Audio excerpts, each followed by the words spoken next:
దుబ్బాక చేనేత కార్మికుల ఆత్మహత్యలపై సాక్షి ప్రసారం చేసిన కథనానికి ప్రభుత్వం స్పందించింది. ఆకలితో అలమటిస్తున్న దుబ్బాక కార్మికులను అంత్యోదయ కార్డులు ఇవ్వాలని సాక్షి తన కథనంలో సూచించింది. దీనికి ఆధారంగా మానవ హక్కుల కమిషన్ జారీ చేసిన ఉత్తర్వులతో మెదక్ జిల్లా కలెక్టర్ సర్వే జరిపి బాధితుల కష్టాలపై నివేదిక అందించారు. పౌర సరఫరాల శాఖ పరిశీలించి 1162 మంది దుబ్బాక చేనేత కుటుంబాలకు అంత్యోదయ రేషన్ కార్డులు ఇవ్వాలని ఉత్తర్వులు జారీ చేశారు. సాక్షి కథనం కారణంగా తమకు అంత్యోదయ కార్డులు వస్తుండడంపై కార్మికులు సంతోషం వ్యక్తం చేశారు. సాక్షికి కృతజ్ఞతలు తెలిపారు. ప్రభుత్వం జారీ చేయనున్న అంత్యోదయ కార్డులకు సంబంధించి మరిన్ని వివరాలు మా కరెస్పాండెంట్ వెంకటేష్ అందిస్తారు. వెంకటేష్, చెప్పండి, ఈ కార్డులతో దుబ్బాక చేనేత కార్మికుల కష్టాలు తీరుతాయా? కిషోర్, దసరా పండుగ సందర్భంగా దుబ్బాక చేనేత కార్మికులకు ఒక సాక్షి అందించిన శుభవార్తగా మనం చెప్పుకోవచ్చు. దాదాపు 6 నెలల కిందట సాక్షి టీవీ ప్రసారం చేసిన దుబ్బాక చేనేత కార్మికుల ఆత్మహత్యలపై సాక్షి టీవీ అరగంట పాటు ఒక సమగ్రమైన కథనాన్ని అందించింది. దాదాపు 120 మంది కార్మికులు ఆకలితో అలమటిస్తూ 120 మంది కార్మికులు ఇప్పటికీ అక్కడ చనిపోయారు. ఇప్పటికి కూడా 2 రోజుల కింద కూడా కొంతమంది ఆత్మహత్య చేసుకున్నారు. ఇప్పటికీ 125 మంది కార్మికులు ఆత్మహత్య చేసుకున్నారు.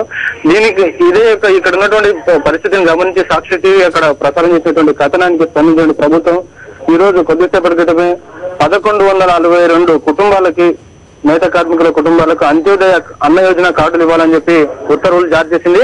దానికి సంబంధించినటువంటి ఉత్తర్వుల యొక్క ప్రతిని కూడా మనం ఇప్పుడు సాక్షి టీవీ స్క్రీన్ పైన మనం చూస్తున్నాం. మొత్తానికి ఇది సాక్షి టీవీ నేత కార్మికులకు అందించినటువంటి, దుబ్బాక నేత కార్మికులకు అందించినటువంటి శుభవార్త. మనం చేసినటువంటి ఒక ప్రయత్నానికి లభించినటువంటి విజయంగా మనం భావించవచ్చు. ఇక వీటితో పాటు అక్కడ ఉన్నటువంటి నేత కార్మికులకు ఇంకా అనేక డిమాండ్లు కూడా పరిశీలించాల్సిన అవసరం ఉంది. 125 మంది కార్మికులు ఆత్మహత్యలు చేస్తున్నారు. ఆ కుటుంబాలు, చనిపోయిన కుటుంబాలు ఈ రోజు ఏ ఆధారం లేకుండా ఉన్నాయి కాబట్టి ఆ కుటుంబాలకు ఉపాధికి సంబంధించినటువంటి తదుపరి కార్యాచరణ, అలాగే చనిపోయిన కుటుంబాలకు కాంపెన్సేషన్ చేసే విషయంలో కూడా సాక్షి తన ప్రయత్నాలను అలాగే ప్రారంభిస్తుంది.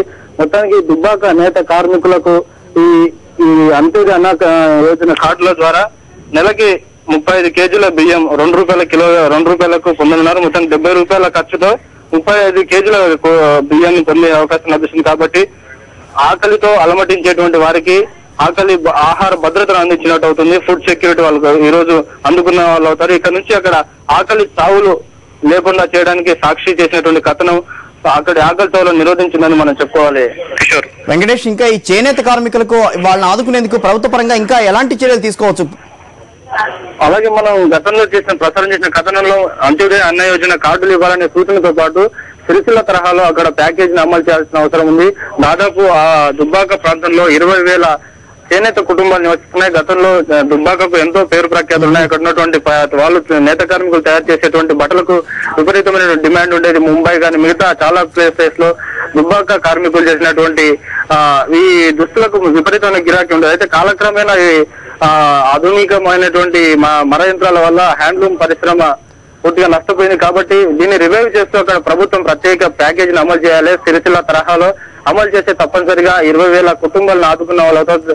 20,000 కుటుంబాలు అంటే దాదాపు 1,00,000 మంది నేత కార్మికుల జీవితాల్లో వెలుగు నింపిన వాళ్ళు అవుతారు. లేకుంటే ఈ యొక్క ఆత్మహత్యలు ఇంకా వాళ్ళకు ఉపాధి లేని కారణంగా జీవితం పైన నిరాశ నిస్పృహలకు లోనవుతున్నారు. కాబట్టి ప్రభుత్వం వెంటనే స్పందించి ఇక దీనికి అంత్యోదయ అన్న యోజన కార్డులు ఇచ్చి వారికి ఒక భరోసా కల్పించినట్టు అయింది. ఇక దీనికి తదుపరి కార్యాచరణగా వాళ్ళందరికీ కూడా ఉపాధి కల్పించేందుకు అక్కడ ప్రత్యేకమైనటువంటి క్లస్టర్ ఏర్పాటు చేసి సొసైటీలను ఏర్పాటు చేసి వాళ్ళకు ఉపాధి కల్పించేందుకు సిరిసిల్ల తరహా ప్యాకేజ్ అమలు చేస్తే ఇంకా ఈ కార్మికుల జీవితాలు బాగుపడతాయి. కిషోర్, వెంకటేష్, ఈ కార్డు పరంగా వారికి లభించే ఆదాయం ఏంటి? వారికి ఎట్లాంటి ప్రయోజనాలు చేకూరే అవకాశం ఉంది? ఇప్పుడు ప్రధానంగా ఈ అంత్యోదయ కార్డులు మన భారతదేశం 2010కి స్వాతంత్రం 60 ఏళ్లు గడిచినప్పుడు కూడా ఇంకా చాలా చోట్ల ఆకలి కలమటిస్తూ చనిపోతున్నటువంటి పరిస్థితి చాలా అర్థవంతంగా ఉంది. కాబట్టి దీన్ని నిరోధించేందుకే భారత ప్రభుత్వం 2000 సంవత్సరంలో అంత్యోదయ అనేటువంటి పథకాన్ని ప్రవేశపెట్టింది. దీని కింద ప్రతి కుటుంబానికి 35 కేజీల బియ్యం, అలాగే 35 కేజీల బియ్యం కానీ లేకుంటే గోధుమలు ఏది అవసరమైతే వాళ్ళు అవైల్ చేసుకోవచ్చు. దానికి కేవలం ₹2కే 35 కేజీల బియ్యం, ఇలా మొత్తం ₹70కు 35 కేజీల బియ్యాన్ని ప్రభుత్వం ఇస్తుంది. కాబట్టి ఆహార భద్రత ఉంటుంది. ఆకలితో చనిపోయేటువంటి పరిస్థితి తలెత్తకుండా ఆకలి చావులకు చెక్ పెట్టినట్టే అవుతుంది. ఇది ప్రధానంగా వీళ్ళకి అంత్యోదయ కార్డుల వల్లేటువంటి కలిగే లాభం. దసరా పండుగ సందర్భంగా ఈ కార్మికులందరికీ శుభవార్త రావడం సాక్షికి వాళ్ళు ఇప్పటికే ఫోన్లు చేస్తున్నారు, కృతజ్ఞతలు తెలుపుతున్నారు. తమకు ఇటువంటి అవకాశాన్ని, ఇంత మంచి కథనాన్ని ప్రసారం చేసి తమ యొక్క బాధని, కష్టాన్ని సాక్షి ద్వారా ప్రభుత్వానికి అలాగే మానవ హక్కుల కమిషన్ కూడా దీనికి స్పందించి జిల్లా కలెక్టర్ కు లేఖ రాయడం, ఆయన ఆర్డీఓ ద్వారా సర్వే జరిపించడం, ఇదంతా ఈ ప్రాసెస్ అంతా ఎప్పటికప్పుడు సాక్షి టీవీ ఈ యొక్క మొత్తం సీక్వెన్స్ ఎప్పటికప్పుడు దీన్ని ఫాలో అప్ చేస్తూ ఈ రోజు ఉత్తర్వులు తెప్పించేంత వరకు సాక్షి తమతో వెంట నిలిచింది. సాక్షి టీవీకి తమ కృతజ్ఞతలు అని చెప్పి ఇప్పటికే ఫోన్లు మనకి వస్తున్నాయి కిషోర్. ఇప్పుడు రాష్ట్ర వ్యాప్తంగా ఎంతో మంది చేనేత కార్మికులు ఉన్నారు, వాళ్ళ పరిస్థితి కూడా ఇదే విధంగా ఉంది. ఇప్పుడు ఈ అంత్యోదయ కార్డులు అనేవి వాళ్ళకు కూడా జారీ చేసే అవకాశం ఏమైనా ఉందా? ప్రభుత్వం ఈ విధంగా చర్యలు తీసుకునే అవకాశం ఉందా? ఇప్పుడు ఖచ్చితంగా ఇది ఒక నేత కార్మికులను ఆదుకునేందుకు చేసినటువంటి ఒక ప్రయత్నం ఇప్పుడు మొదలైంది.